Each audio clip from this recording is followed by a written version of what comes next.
Il fait moins de 10 degrés, nous sommes à Paris, au pied d'un monument, la Tour Eiffel, 324 mètres de haut, construite en 1889 par Gustave Eiffel à l'occasion de l'exposition universelle de Paris. C'est ici, mesdames et messieurs, que débute notre périple, un périple consacré à la diaspora guinéenne.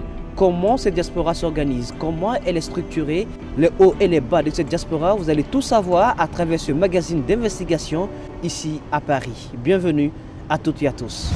Mohamed Gassama, donc adjoint à la maire du 20e arrondissement de Paris, en charge des relations internationales. Marthe Dedekoivoli, la directrice de Studio Dream Production. Diallo Mamadou Boubacar, le président de l'Association des jeunes guinéens de France. Ibrahim Ba, j'ai passé la meilleure baguette en 2006. Safiatou Diallo, je tiens un restaurant qui s'appelle Teranga. Ibrahim Lampi, secrétaire à l'animation culturelle et sportive de l'Association des jeunes guinéens de France. C'est Mono Musica, l'écurie des garçons raffinés. Manami Diara, j'ai 28 ans. Une grande fierté pour moi d'être Miss Guinée France 2013. Je salue tous les Guinéens et je vous aime tous. Jabi Mama, j'ai 20 ans, je vis à Paris. Tana Mouna, Mbalbe Kontona. Gaboso Oma de Mikene C'est Anjara.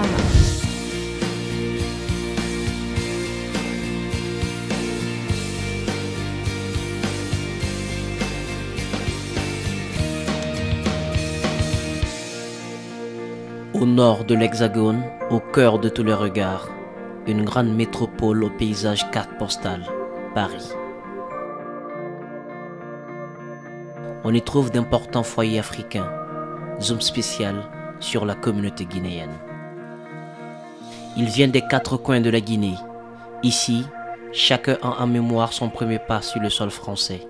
Chacun lutte pour prendre en marche le rythme effréné de la vie parisienne. Certains y arrivent, d'autres non. Mais tous ne perdent aucun iota de leur courage, car hommes et femmes, loin de leur famille, comme on le dit dans le jargon, on quitte le bled pour venir se chercher. Je suis au chômage, je fais rien en ce moment. Je me cherche, voilà quoi.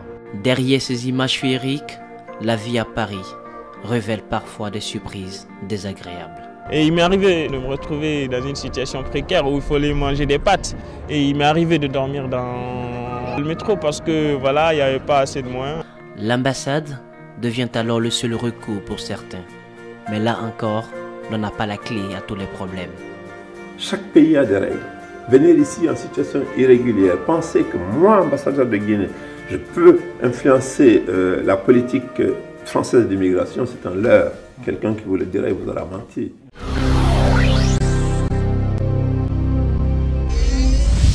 Cap sur le 20e arrondissement de Paris, où se tient le premier forum guinéen pour l'emploi, une initiative de la dynamique association des jeunes guinéens de France avec l'appui du gouvernement. Dans la salle des fêtes, une vingtaine d'entreprises venues de la Guinée. Le déplacement vaut la chandelle car face à elles, de jeunes brillants, diplômes en poche, prêts à rejoindre le bercail à condition d'y trouver un job et des conditions de vie acceptables. Si j'ai déposé mon CV aujourd'hui au Forum de l'Emploi, c'est parce que j'attends de voir en fait, réellement ce que propose la Guinée au jour d'aujourd'hui aux jeunes comme moi qui sont résidents en France et qui souhaiteraient contribuer au développement de la Guinée et apporter leur pierre à l'édifice.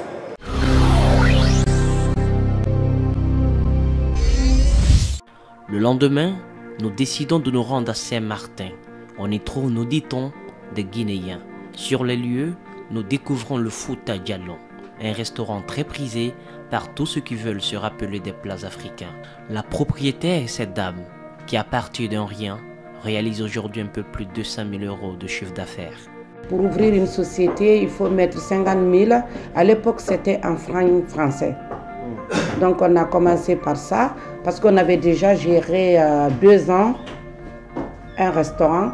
Donc on avait un peu de trésor, mais le problème pour acheter le Fouta Diallo, la banque ne nous a pas accordé le crédit.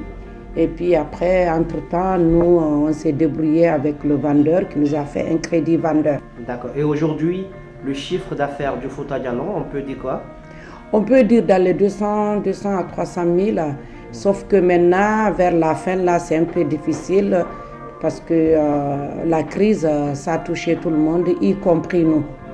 Loin de sa Guinée natale, elle ne perd jamais une occasion de s'informer sur ce qui s'y passe.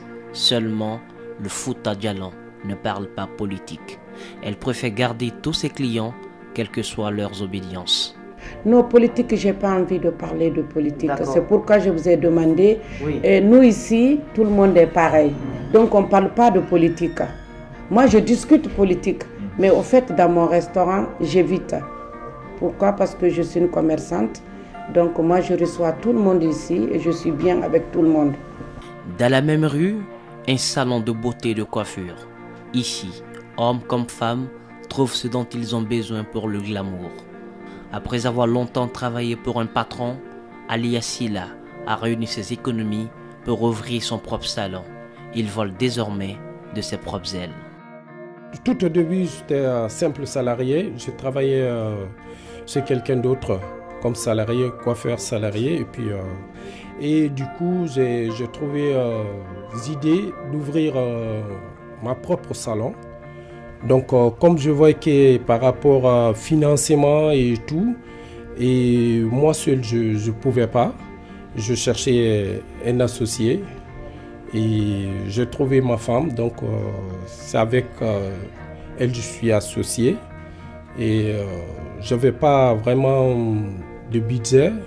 À peu près, il faut à peu près 10 000 euros.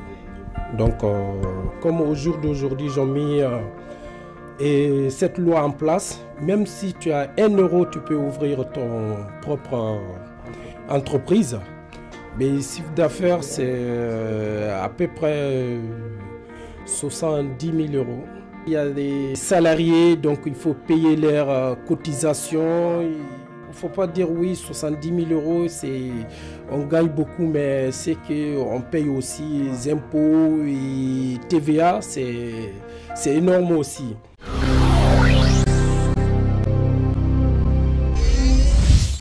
Chez Maman Diaby, il y a une cérémonie. Elle rappelle celle qui se tiennent en Guinée avec des griottes, des femmes vêtues de parures qui scintillent. Ce n'est donc pas parce que l'on est à plus de 400 000 km de chez soi que l'on oublie ses mœurs. La solidarité, le sentiment d'appartenance à une même nation, à une même communauté sont autant ancrés ici aussi.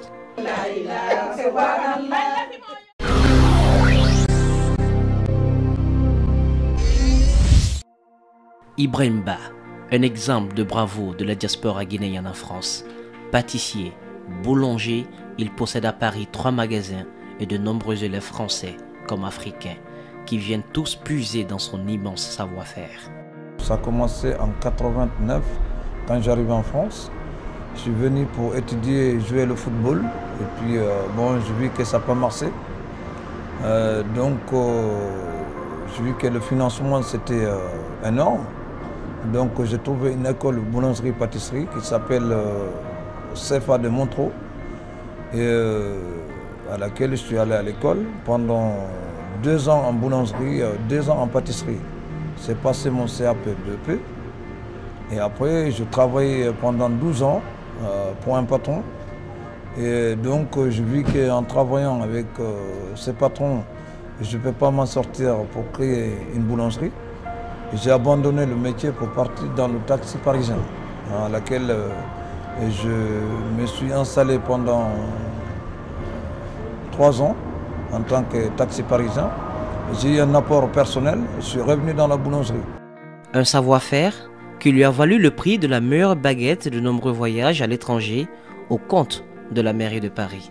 J'ai passé la meilleure baguette en 2006 et j'ai gagné le lauréat national et régional. J'ai été médaillé par monsieur le ministre René Detreil, palais de Bourgogne à Paris. J'ai gagné le voyage pour aller en Chine et au Japon et aux États-Unis par l'État français. Direction la province pour la visite des autres boulangeries de Ibrahim Ba.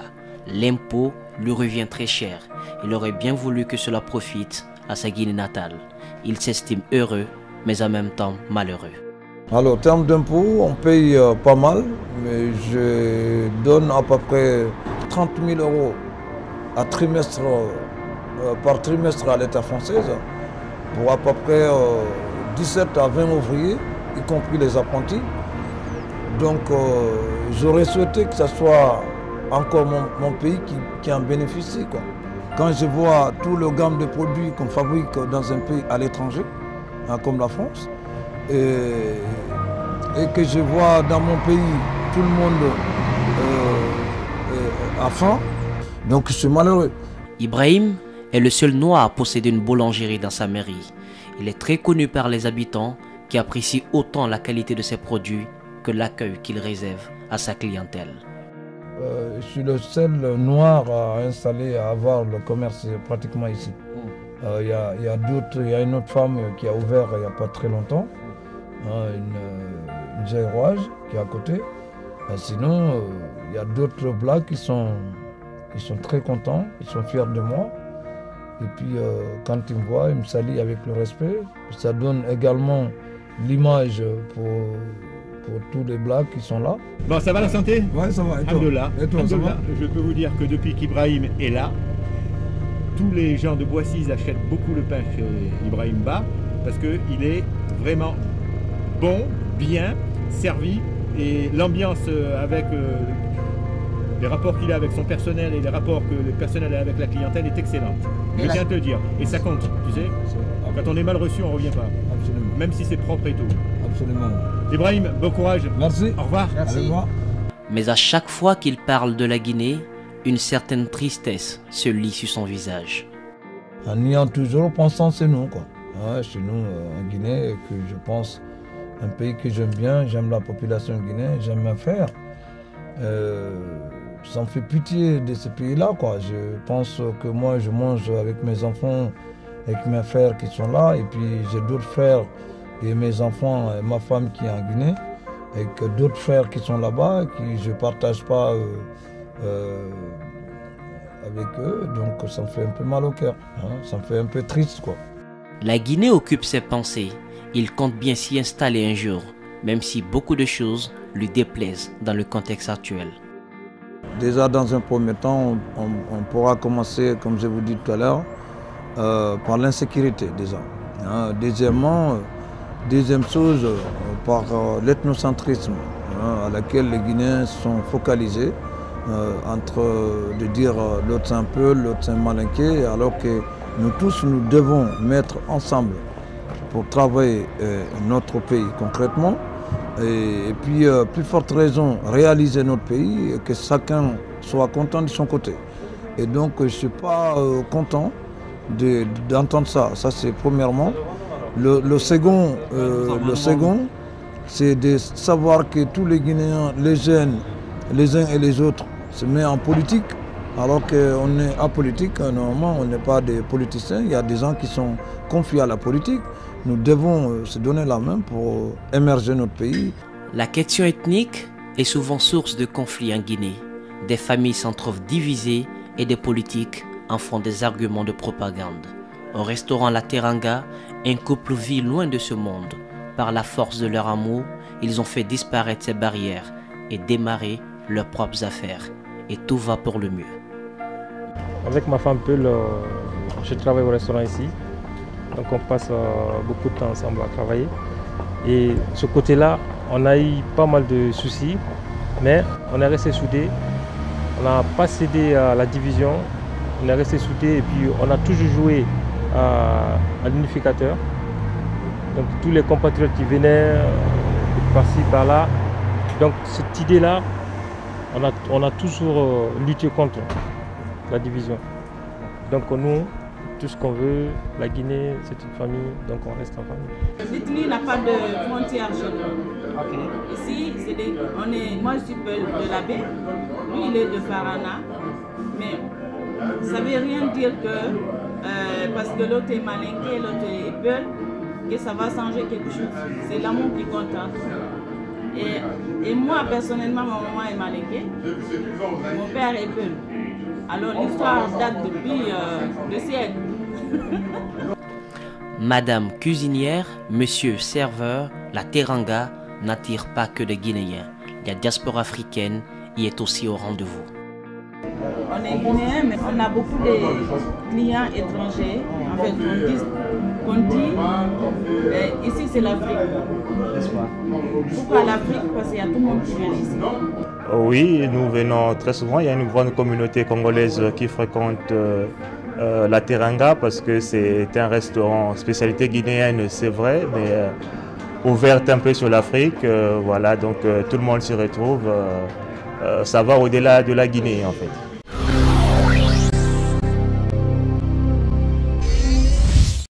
Basilique Saint-Denis, nous faisons la connaissance de Madame Koivogi, directrice d'un labo photo. Une femme dynamique qui a percé les secrets de la photographie et a légué son savoir-faire à son fils. En fait, l'histoire date il y a quand même plus de 15 ans que nous sommes dans la photo vidéo. Et nous avons eu l'initiative, voilà, il y a plus de 10 ans de cela, de se mettre à notre propre compte. Donc nous sommes dans la vidéo et la photo. Moi, je m'occupe de la clientèle des entreprises. Et Mohamed Traoré, ici présent, voilà, qui s'occupe de tout ce qui est événementiel. Donc dans le reportage mariage, notre clientèle, c'est plus le côté oriental, parce que c'est eux qui se marient le plus ici. Et dans l'événementiel, c'est-à-dire on fait des tournées avec des artistes. Récemment, on en a fait une avec l'artiste La Fouine pour sa tournée Capitale du Culture. Retour au 20e arrondissement de Paris, à la rencontre d'un monsieur qui a des origines guinéennes et plutôt bien intégré dans la société française. Mohamed Gassama, donc adjoint à la maire du 20e arrondissement de Paris, en charge des relations internationales, des liens interculturels, de la francophonie, de la démocratie locale et des budgets participatifs. Malgré cela, il continue à se battre pour se maintenir.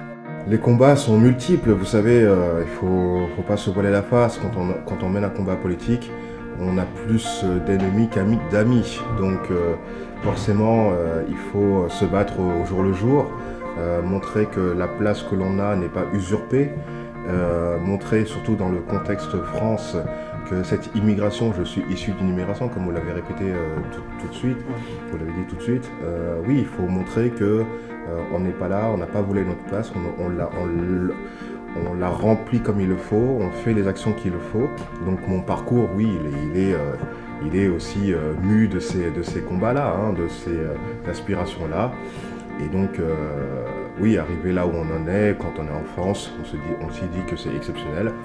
Mais je dis qu'avec un peu de travail, de crédibilité dans ce que l'on fait, et de fédérer autour de soi, autour d'une politique, les populations, parce qu'on est aussi dans l'intérêt général, et l'intérêt général c'est de tous les citoyens, c'est pas simplement une partie des citoyens, on arrive quelquefois à créer des émulations comme on l'a créé le 9 et le 10 novembre dernier.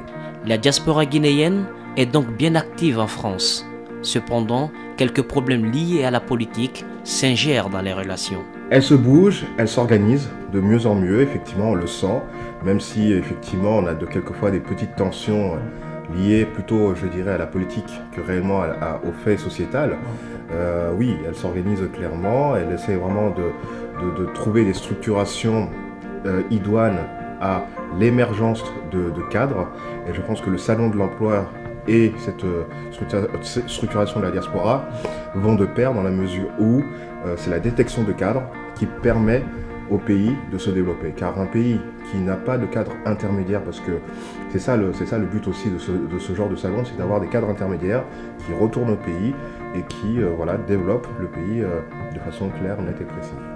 Même s'il est un exemple de réussite à l'étranger, M. Gassama a sa propre analyse de l'importante vague d'immigration des jeunes à la recherche d'un Eldorado. Je sais que les pays africains sont difficiles, la pauvreté y est vraiment assez ancrée. Mais néanmoins, le développement ne peut se faire qu'en gardant les forces vives dans le pays. Hein. Et il faut que les gouvernants, parce que c'est aussi ça, créent les conditions du développement économique, du développement social des populations. C'est pour ça qu'effectivement, malheureusement, les jeunes s'en vont des pays.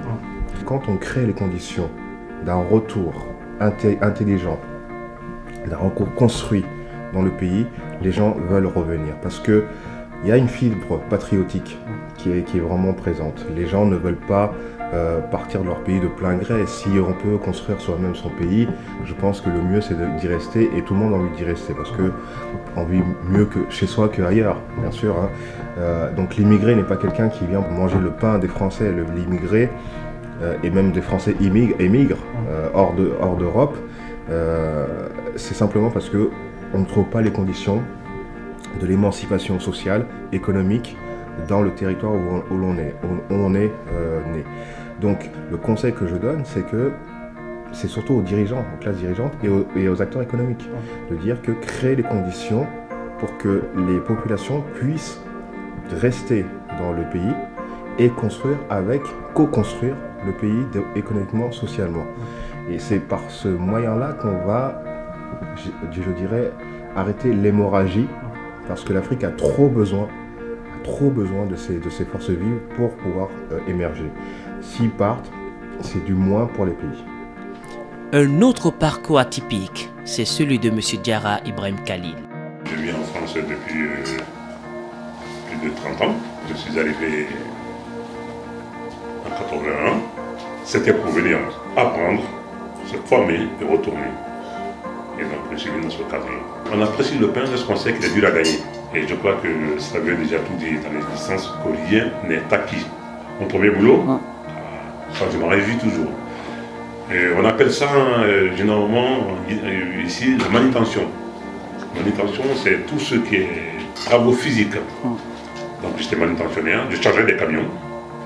Donc de papier peint, de meubles, donc, on chargeait tout le long de la journée. Voilà, c'était mon travail. Actuellement employé à la fonction publique française, il doit sa présence sur le sol français à son audace lorsqu'il n'était qu'un étudiant. Je me suis permis d'adresser une lettre et demander une audience au président Mitterrand, personne. Donc j'ai fait un courrier au président Mitterrand. Et j'ai eu la suite du courrier, donc par son conseiller, M. Cyril, qui m'ont demandé d'exposer mes doléances, ce que j'ai fait. Et par la suite, j'ai eu gain de cause, j'ai eu mon titre de séjour. Je ne l'écris pas parce que, comme on dit dans le jargon, j'ai pété un plomb. Je l'écris parce que je suis dans mon grand droit, c'est un chef d'État, d'abord un père de famille. Donc je l'écris en tant que fils, quelqu'un qui s'adresse à un père de famille en disant « Donnez-moi la chance de pouvoir faire mes études et le chômage ». Contrairement à d'autres, M. Diarra s'intéresse à la politique. Il a un regard attentif sur ce qui se passe dans son pays. Mon regard sur la Guinée, de par mon expérience en France ici, c'est qu'il y a une question de mentalité. Et que le Guinéen se dise et qu'il se persuade que l'État est pérenne, l'administration est pérenne. C'est-à-dire qu'elle nous survivra tous. Nous ne sommes que des hommes, des serviteurs de l'État. Nous passerons et l'État restera.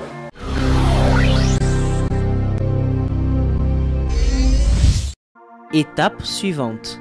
Nous sommes à la place des droits de l'homme, à la place de Trocadéro. C'est ici à chaque fois qu'il y a des massacres de par le monde ou qu'il y a une violation des droits de l'homme. C'est là où les associations, les acteurs des droits de l'homme se retrouvent pour manifester en fait leur désarroi ou dénoncer en fait les abus de pouvoir de par le monde. En compagnie d'un jeune Guinéen qui a traversé les galères de la vie parisienne. Bon, c'est comme le rêve de tout jeune Guinéen, c'est-à-dire après les études universitaires ou après juste le bac, venir étudier en France ou dans un grand pays. Mais bon, compte tenu de la situation financière de la famille, qui est un peu plus ou moins modeste, quoi, il fallait choisir un pays où les études ne coûtaient pas cher. Donc c'est dans ce cadre que je me suis retrouvé en France, quoi. À peine arrivé en France, Korka découvre que la vie à Paris était différente de celle qui s'était faite en tête. La désillusion ne s'est pas fait attendre. Vous savez, quand on vient, on est encore obnubilé par ce rêve. On pense que l'Europe ou l'Occident en général, c'est un Eldorado. Et on arrive, on croit que tout est comme ça.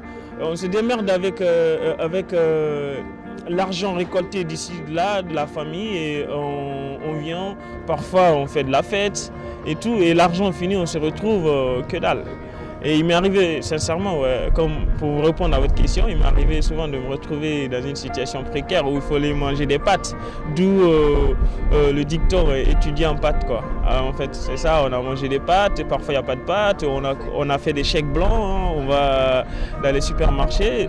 Comme on n'a pas assez d'argent, on sait que le compte n'est pas approvisionné, on émet un chèque qui n'est pas approvisionné. Parfois, on risque de se retrouver dans une situation d'interdiction bancaire, ce qui n'est pas surtout souhaitable. Donc oui, effectivement, j'ai couru pas mal de risques, hein, et il m'est arrivé de dormir dans les gares. Dans le métro? Ouais, dans le métro, parce que voilà, il n'y avait pas assez de moyens. Bon, c'était aussi les petites galères de nouvel arrivant, quoi. Il s'en sort tout de même aujourd'hui et retourne l'ascenseur à sa famille comme il le peut. Je suis ingénieur aujourd'hui, je travaille dans le système d'information bancaire en fait. Je suis consultant et je travaille à mon propre compte, je suis chef de projet. Les difficultés que les étudiants ont ici en France, le plus souvent, c'est qu'il y a la famille déjà. À partir du moment qu'on est étudiant, on commence à aider la famille. Il faut travailler, il faut ramener de l'argent au pays.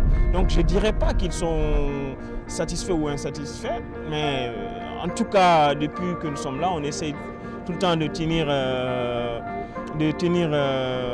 la marmite au feu, quoi. Et voilà, et chacun de nous participe à sa manière pour le bonheur de la famille restée au pays, quoi. Mais au pays, lorsqu'on a un parent à l'extérieur, on a tendance à croire qu'il baigne dans l'opulence. On est loin d'imaginer la souffrance et la pauvreté qui existent aussi en Occident. En général, en France, les ingénieurs sont bien payés, mais c'est sur papier. Quand on tient compte des charges et tout, des impôts, et puis la famille surtout au pays, qui devient de façon sempiternelle nécessité, quoi. Et parfois, on se retrouve avec au rouge, hein. À Paris, le problème de logement est un casse-tête pour de nombreux expatriés. Un problème auquel le gouvernement français peine à trouver une solution. Récemment, c'est aux églises que de l'aide a été demandée pour héberger les sans-abri. Dans un tel contexte, où le prix du loyer reste très élevé, de jeunes Guinéens ont trouvé une astuce. Korka nous conduit chez eux.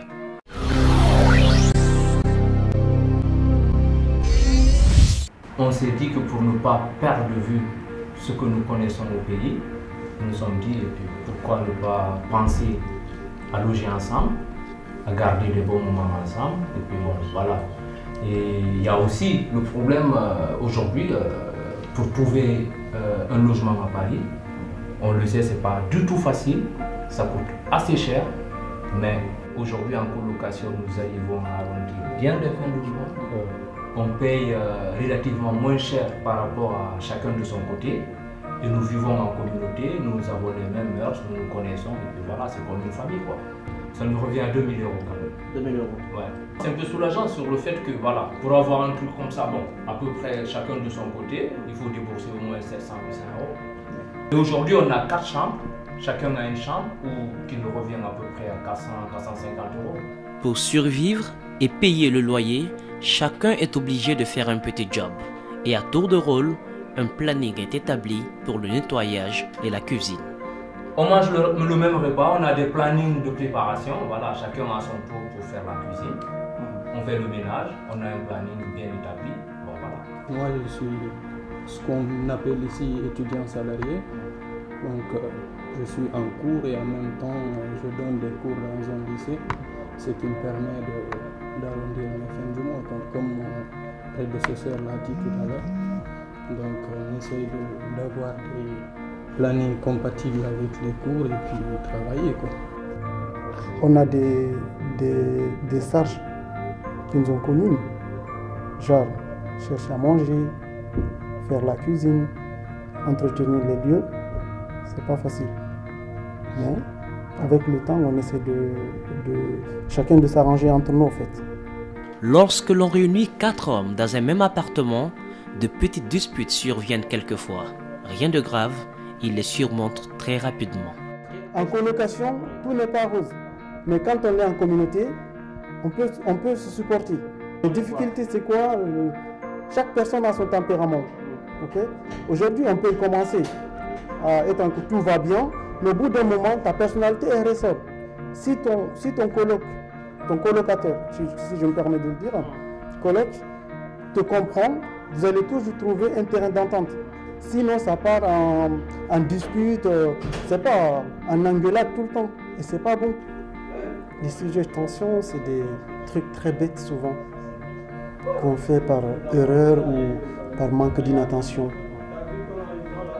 Genre, par exemple, sur des principes de base que vous vous fixez dans la colocation, genre des plannings de nettoyage, comme vous l'a dit mon prédécesseur, genre des plannings de préparation, genre par exemple ne pas laisser telle ou telle chose traîner dans le salon, et que derrière, voilà, il y a un qui laisse traîner, et après tu viens, tu le fais le moral, non, ne fais pas le moral, tu vois. Donc c'est très simple, c'est des trucs basiques comme ça, c'est pas genre c'est des tensions colériques, non. Voilà, c'est pas colérique. Cet appartement est comme un nid pour de nombreux jeunes Guinéens venus fraîchement du pays, ne maîtrisant pas le rythme de la vie parisienne. Korka, lui aussi, est passé par là, avant de sortir du nid et de prendre son envol.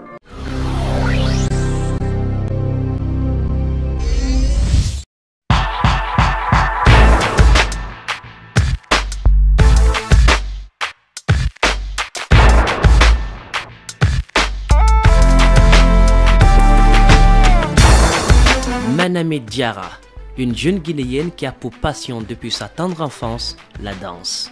Une passion qui a fait d'elle une danseuse semi-professionnelle et chorégraphe de plusieurs événements dont Miss Guinée France. La danse, comment vous expliquer? Dès que j'entends la musique, les rythmes m'interpellent et mon corps il bouge tout seul. J'ai trouvé ça très amusant étant jeune et on va dire que c'est le côté amusant qui m'a attirée vers la danse. Ce côté amusant, c'est de se dire que juste avec des rythmes, on peut se mettre à bouger et ensuite à exprimer ce qu'on souhaite.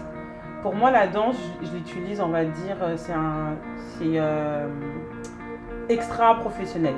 Ça veut dire que j'ai un métier et après, en parallèle, j'ai ma vie artistique. J'enseigne beaucoup en fait la danse raga dance hip hop. Et ensuite, dedans, je mélange après avec toutes les connaissances que j'ai pu avoir au niveau artistique. Donc la danse africaine, la danse un peu moderne jazz, classique. Donc c'est un mix en fait, on va dire, c'est de la danse urbaine, la danse qu'on appelle street, qui me permet après de faire un petit milkshake de toutes ces danses-là et de la porter après à mon public. Parallèlement à la danse. Donc là on voit le côté artistique, le côté un peu fofolle. Et sinon ma mère travaille dans une boîte en fait de conseil et je suis consultante. Donc je manage des équipes, je fais un peu d'audit, je fais en fait la mise en œuvre.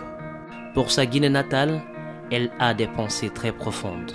Pour moi, je pense que la Guinée, il faut qu'elle arrive à respecter sa devise. Quand moi je suis arrivée en Guinée et que j'ai vu la devise guinéenne qui est travail, justice et solidarité, ça m'a donné les larmes aux yeux. Parce que je me dis, avec ces devises-là, on ne peut pas en être là aujourd'hui. Le travail, pourquoi notre pays ne va pas se centrer sur nos ressources? On est l'un des pays les plus riches du monde et on arrive à être aujourd'hui l'un des plus dépendants au lieu d'importer. Pourquoi on ne va pas cultiver notre terre, notre richesse pour justement la monter à sa juste valeur? On parle de justice. Pourquoi aujourd'hui les militaires et les policiers ils ne seront pas justement notre ami et notre protecteur? Pourquoi il y aurait justement tous ces problèmes-là entre militaires et citoyens? C'est pas le but. Et quand après on parle de solidarité, il y a beaucoup d'ethnies. Pourquoi avoir des guerres entre interethnies? Je comprends pas. À la base, on a tous le même but. C'est de valoriser notre pays et aussi nous-mêmes de se dire notre pays est riche, moi-même je suis riche. Pour ça, il faut juste se souder. On a tous des valeurs, on a tous des principes. Arrêtons de voir qui est mieux, qui n'est pas mieux. C'est notre comportement qui va faire qu'ensuite, les gens, quand ils vont nous voir, ils vont se dire « Ah, ce pays-là, il en vaut la peine ». Le fait d'être né en France et d'avoir en fait des origines guinéennes, pour moi, je trouve que c'est une chance. En fait, c'est des fois une chance et des fois une malchance. Pourquoi? Parce que quand on va en Guinée, on va nous dire « Ah, ça c'est la française, ça. Où elle est ?» Et quand on est ici, des fois, il y en a qui vont dire « Ah, elle là, c'est une noire. » Moi, tout ce que je dis, oui, je suis française, mais mes origines, c'est la Guinée. Donc pour moi, ces deux parties-là, c'est ce qui fait Manamé Diarra. Et ça n'a pas été une difficulté, mais plutôt une force.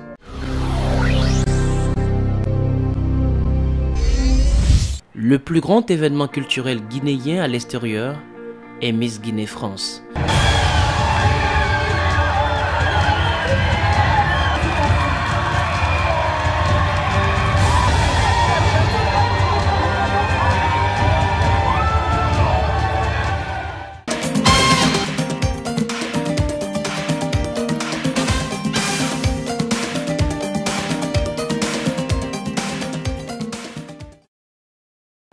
Une initiative de l'AJGF qui est à l'origine également de l'organisation du premier forum guinéen pour l'emploi, une ONG qui sert de pont entre la Guinée et sa diaspora vivante en France.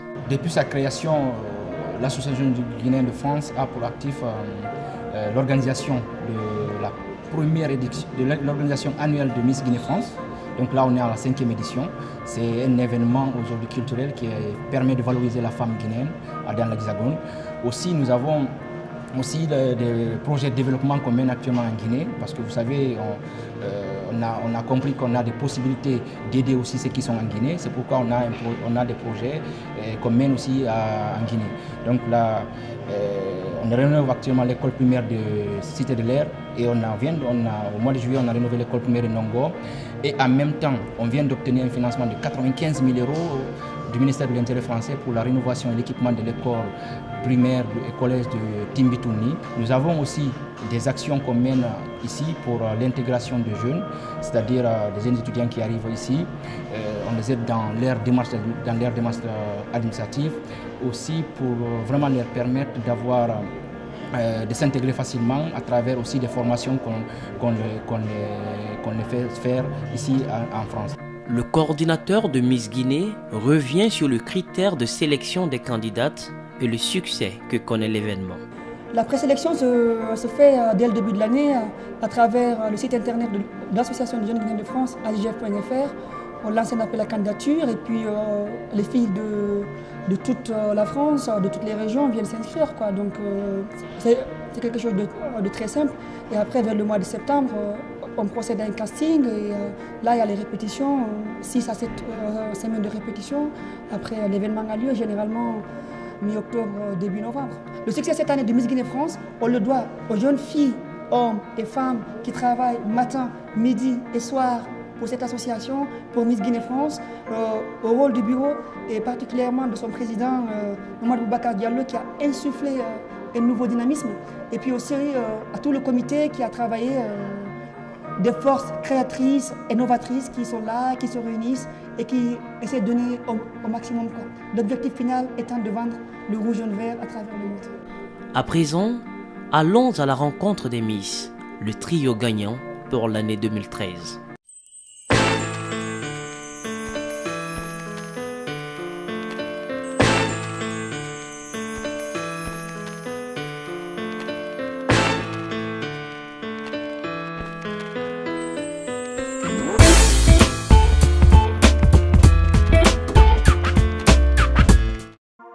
Chacune d'entre elles a un projet de développement pour la Guinée, grâce aux opportunités que leur offre l'association.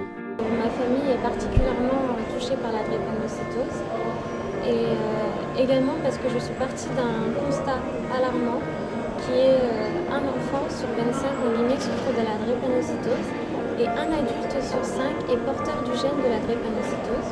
Mais malgré tout, la maladie demeure méconnue de la population. Il y a également un problème de dépistage. La Guinée manque cruellement de matériel, sans compter que les frais médicaux sont très coûteux, ce qui est inaccessible pour beaucoup de Guinéens. Dans le cadre de mon projet, c'est vraiment pouvoir œuvrer pour l'ouverture d'un centre de santé, un centre qui allierait dépistage, soins, formation et recherche clinique. L'ampleur de mon projet nécessiterait de fédérer plusieurs partenaires. C'est pourquoi j'en appelle aux autorités guinéennes. J'espère qu'ils seront touchés par ma cause et qu'ils m'apporteront leur aide. Ce projet m'est certes personnel, mais je ne veux pas être seule à le porter. Et j'espère que beaucoup de Guinéens me rejoindront. Je suis contre la torture et je suis donatrice de Amnesty International. Et ce que j'aimerais un jour, c'est qu'aucun homme sur Terre ne souffre. Parce que ça me touche vraiment, vraiment beaucoup. Et ce que je trouve que l'homme, parce que c'est de l'émotion pour moi, j'aimerais qu'un jour que tous les hommes soient égaux, soient sur le même pied d'égalité. Et que tous les hommes soient unis derrière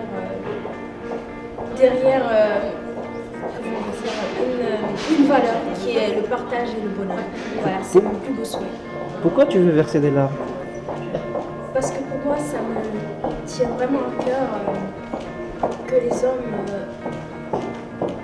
que les gens passent. Alors, ça me tient vraiment à cœur que tout le monde soit sur le même pied d'égalité, même si c'est difficile, mais qu'il n'y ait plus de pauvres, qu'il n'y ait plus ces personnes qui souffrent. Parce que chaque jour que je fais des prières, je demande au bon Dieu de pouvoir un jour aider ces personnes qui n'arrivent pas à s'en sortir. Pour le choléra, on a observé que ces derniers temps, on a eu beaucoup de cas contre cette maladie. Et moi, mon but, c'est d'apporter un soutien à la Guinée pour combattre cette maladie qui a fait beaucoup de morts dans notre pays. À travers l'horoscope chinois, l'on découvre qu'au-delà de la consécration, elles ont des goûts et des philosophies différents.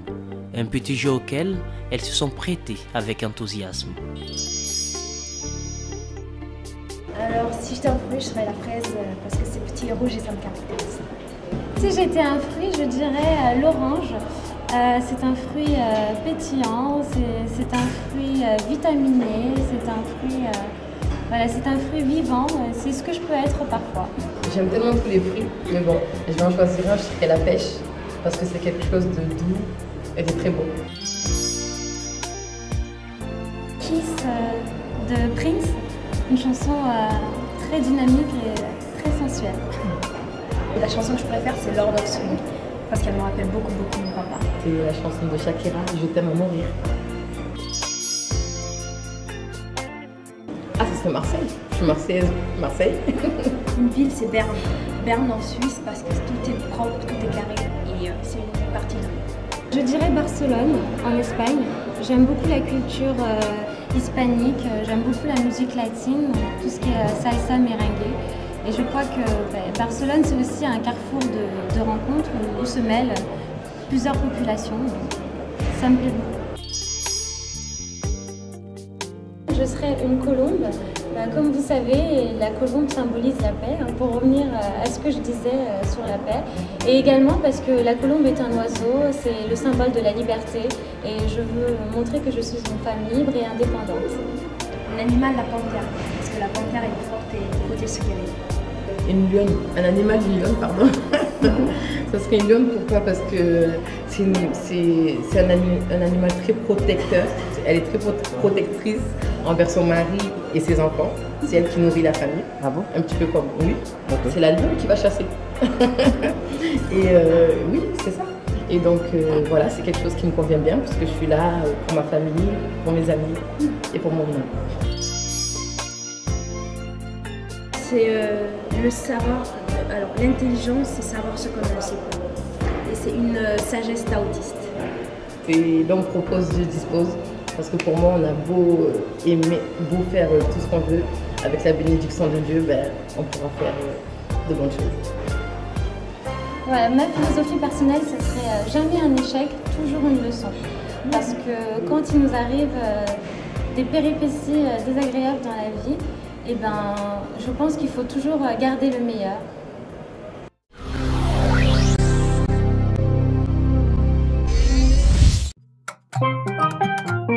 Dans les rues de Paris, à Guy Moquet, nous croisons le chemin d'un groupe d'artistes musiciens. Mono Musica. Alias Ganjata. Je m'appelle Sunjata et je suis fier d'être appelé savant d'être dans Mono Musica.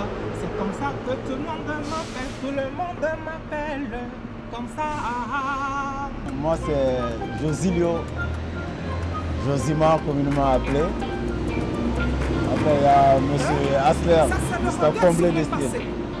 Au nombre de 5, les autres membres sont à Conakry. Mais ensemble, ils restent liés et travaillent à faire avancer leur musique. Les deux autres sont en Afrique. C'est Jacques et Ousmane. Donc, nous trois, nous vivons ici. Et ça fait une dizaine d'années qu'on vit en France. Bien qu'étant des artistes, ils ne vivent pas que de leur musique. Parallèlement à la musique, j'ai un boulot. Je suis intérimaire chez Manpower. Je travaille chez CPCU, c'est-à-dire Compagnie Parisienne de Chauffage Urbain. Je me cherche, voilà quoi. À part la musique, je fais un peu tout hein, quand même au niveau du boulot. Sinon, j'ai une formation comme agent de sécurité, sécurité incendie, je fais tout. Des fois même, je travaille chez PSG, chez Casino, juste pour attraper les deux bouts. Personnellement, je suis au chômage, je ne fais rien en ce moment. Donc je ne vis que de la musique. La Guinadilla yo, namo, la Guinadilla yo, namo, tous les matins comme la musique fait des méribe, la Guinée cuito, et mère foule mani que nous sommes tirés boré kankema, ne wama gere sofe manga fera la Guinée onalu, embore, onalu, embore gere mufan, la Guinadilla yo, waya ba gere ra, onatomane na motima, wuli no minifa, onaluna, so se bene, bore, fule bene, bore, marinkano kisitomane birin bene, bore, langome bene, bore, konyagi bene, bore, marinkano kisitomane birin bene, bore, nala Guinadilla yo, waya ba gere ra, gere mufana, onatomane na motima, wuli no minifa, onaluna.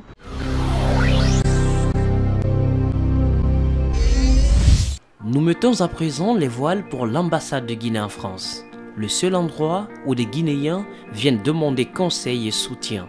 Le bâtiment diplomatique a fait peau neuve dans son organisation et son fonctionnement depuis l'arrivée de son Excellence Amara Camara. On fait en sorte que cette ambassade soit la première vitrine de la Guinée, que les gens, quand ils viennent ici, se sentent dans un cadre où on travaille d'abord, et le cadre agréable, propre et correct. Qu'on soit au service des gens, qu'on soit courtois, qu'on soit aussi soucieux de respecter et le Guinéen et le non-Guinéen. Deuxième chose, il a fallu mettre aussi de l'ordre dans la gestion des finances. Il n'y a pas de miracle. Nous avons un pays qui a des potentialités. Le laboratoire qu'est cette ambassade, nous pouvons vivre avec ce que nous avons. C'est-à-dire qu'il suffit que l'argent de la Guinée aille à la Guinée pour ne pas avoir. Donc on a assaini sur ce plan-là, on a assaini les finances. On a tout ce qu'on a dépensé ici, toutes les améliorations qui ont été faites ici, nous n'avons pas demandé un centime de plus au pays. Et nous sommes encore bénéficiaires. On a fait avec les moyens qu'on avait. Nos recettes consulaires et le budget de fonctionnement, nous les avons utilisés dans le cadre strict de ce pourquoi les fonds avaient été alloués. En tant que représentant politique de Sékou Touré en France, il connaît plutôt bien cette diaspora. J'ai un regard positif, moi-même étant issu de cette diaspora. Elle est, vous savez, l'immigration guinéenne est une immigration d'intellectuels au départ. C'est-à-dire que ceux qui sont venus ici, les Guinéens qui sont venus en France, c'est pour étudier, faire des stages. On n'a pas connu la vague des Sénégalais et surtout des Maliens. C'est ce qui nous différencie. Donc on a une diaspora qui est d'un bon niveau, qui est un patriotisme, parce que la Guinée a cette particularité, c'est que nous sommes très politisés. Et depuis 1958, on a fait notre singularité. Mais je considère c'est positif de mon point de vue. Le diplomate ne manque pas d'éloges à l'endroit de l'AGGF en particulier et des jeunes Guinéens en général qu'il trouve mieux organisés et moins enclins aux facteurs de division. L'association des jeunes Guinéens de France est une association qui a eu cette initiative et que nous avons accompagnée. Cette association fait beaucoup pour la communauté, s'occupe beaucoup des jeunes Et moi-même, j'ai été interpellé, chaque fois que je me suis déplacé dans une ville universitaire, j'ai été interpellé par des Guinéens, des étudiants qui ont terminé ou qui sont en voie de lettres et qui disaient, nous voulons bien rentrer chez nous, mais pas pour aller chômer. Nous avons souffert ici, nos parents ont souffert pour nous envoyer. On veut avoir la certitude d'un emploi. Donc ça, c'était une des voies. Et j'ai salué cet événement-là. Je l'ai accompagné. Et le ministre Damantan s'y est personnellement impliqué. Ça a eu un succès retentissant et on va pas s'arrêter en si bon chemin. Au sein de la communauté guinéenne de France, tout est loin d'être rose. Les vieilles disputes liées à la politique, à l'ethnocentrisme, impactent malheureusement certains rapports. Vous savez, l'ethnostratégie ou l'ethnocentrisme, c'est un manque d'idées. C'est quand on n'a pas de programme politique, quand on n'a pas d'idées à défendre, on n'a pas de projet de société à proposer, c'est l'équivalent du populisme ici. Vous savez, il y a des thèmes ici qui vous apportent au minimum 20%. Il suffit de parler d'immigration, d'insécurité et d'islam, vous avez tout de suite 20% de l'électorat. C'est facile, c'est simpliste, et l'ethnocentrisme, c'est ça, c'est simplifié, parce qu'on n'a pas d'idée à défendre. Malheureusement, ça se reflète ici, mais je fais avec, et je n'ai aucun complexe devant qui que ce soit à défendre le bilan de ce que nous sommes en train de faire, qui n'est ni Peul, ni Malinké, ni Soussou. Ce qui est fait, c'est fait pour la Guinée. Et ceux qui se battent pour l'alternance, si un jour ils avaient cette alternance, ce qui est fait aujourd'hui, c'est ce qu'ils n'auront pas à faire demain. S'ils l'avaient fait hier, nous n'aurons pas à le faire. Parce que tout est prioritaire chez nous. Et il y a un autre aspect de l'ethnocentrisme sur lequel, le jour où on a amélioré les conditions de vie de nos populations, les gens réfléchiront plus en termes de pouvoir d'achat qu'en termes ethniques. Certains compatriotes nous ont confié à Nof que l'ambassade guinéenne ne fait pas assez pour eux quand il est question des problèmes liés aux étudiants et aux affaires sociales de la communauté. Je pourrais faire un démenti là-dessus. Comment s'impliquer dans les affaires sociales, comment s'impliquer au niveau de la société. Chaque fois que nous avons été mis à côté, on l'a fait. Si je devais tout dire, je serais obligé de parler de moi. Et je n'ai pas envie de parler de moi. L'ambassade fait ce qu'elle peut. L'ambassade, sachez que l'ambassade n'a pas de budget social. Que si on contribue de notre poche. Et quand on ne peut pas, vous savez à qui on fait appel et qui paye de sa poche? Le président de la République. Il y a eu des rapatriements de corps ici. En personne? En personne. C'est le président de sa poche.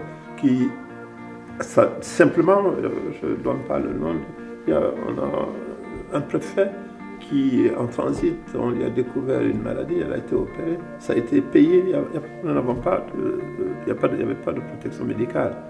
Donc ce qui veut dire que tout ce qui concerne les Guinéens, honnêtement, nous faisons peut-être pas assez, mais nous faisons suffisamment.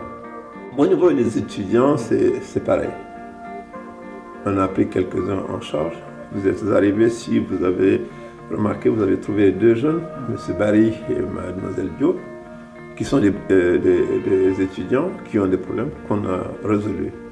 Et pratiquement tous les jours que le bon Dieu fait, Mme Fatoumata Barry est à la disposition des Guinéens, boursiers, non boursiers. Chaque pays a des règles. Venir ici en situation irrégulière, penser que moi, ambassadeur de Guinée, je peux influencer la politique française d'immigration, c'est un leurre. Quelqu'un qui vous le dirait, vous aura menti. On peut aider, tout ce qu'on peut faire qui reste légal, nous le faisons et nous le ferons. Que peut-on inscrire à l'actif de l'ambassadeur depuis sa prise de fonction? À cette question, l'ambassadeur répond avec une certaine modestie. L'on a constaté tout de même beaucoup de caméras de surveillance, des bureaux bien équipés et un environnement de travail propre. L'ambassade n'est pas toute faite de caméras. La télésurveillance est le minimum de la sécurité dans un pays normal. Vous savez, vous avez des villes ici où toutes les rues sont entièrement sous surveillance. Ici, ce n'est pas une question, c'est pour des mesures de sécurité aussi simple que ça. S'assurer, vous savez, je vais vous faire lire.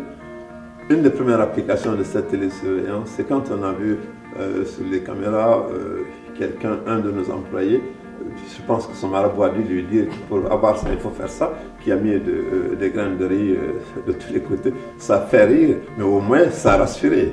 Bon, que tout ce qui pouvait rentrer ici la nuit, parce que c'est 24 heures sur 24, ce n'est contre personne, c'est simplement une question de sécurité, c'est tout. L'argent que les diasporas guinéennes envoient à leurs familles est supérieur au budget national. C'est dire combien de fois il est important de les intégrer dans les différentes politiques de développement. Chacun a appris de l'autre côté quelque chose qui peut être bénéfique pour les populations guinéennes. De véritables ressources humaines abondantes et qualifiées qui profitent au pays d'accueil au détriment de la Guinée. N'appartient-il pas à l'État guinéen de créer les conditions d'investissement dans le pays et de faciliter le retour bercail de ceux qui le souhaitent, car le développement d'un pays n'est pas fonction des richesses de son sous-sol, mais c'est plutôt la somme de ses ressources humaines.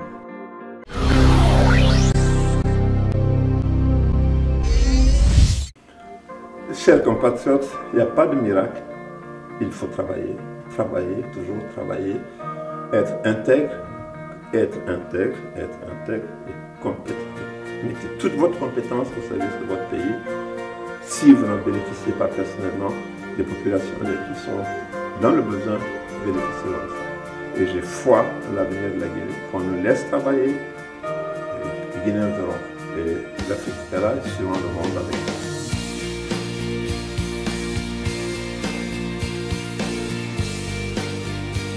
En langue maternelle? Fallait me dire ça avant. Alors comment on dit en sous-sous En langue maternelle? Non, je sais pas. En langue maternelle, en langue maternelle, ça serait en sous-sous, donc je dirais... Comment on dit en sous-sous? Je sais plus. Comment on dit bonjour? Non, bonjour. En sous-sous. Non, Tanamuna, voilà. Et en couleur, on dit en sous-sous, ça sera Tanamuna. Et comment est-ce que vous faites pour dénicher toute cette beauté guinéenne?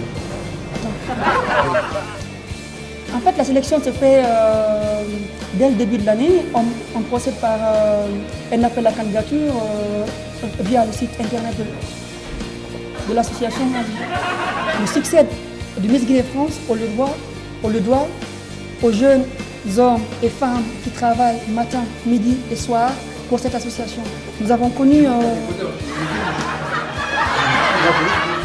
Est-ce que vous voulez que on dit à quelqu'un, oui. Juste un bonjour, un coucou à la famille, l'autre côté de la famille surtout. Très bien, d'accord. Alors, on va Albé Contonda, Adé, Annie, Diatakendia, Bol et...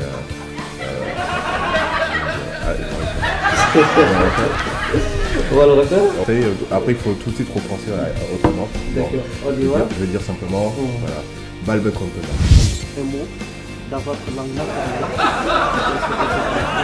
Alors, Gaboso, Oma, de Nikeni, Ousse, Gave en France, Galamama. C'est quoi la place des droits de l'homme? Ah bah, là, il faut demander Bertrand Delanoë.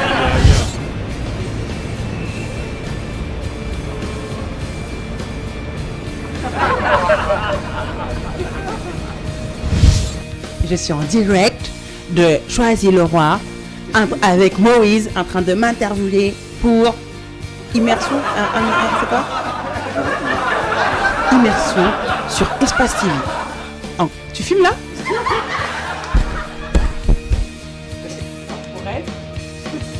Tu vas faire rire.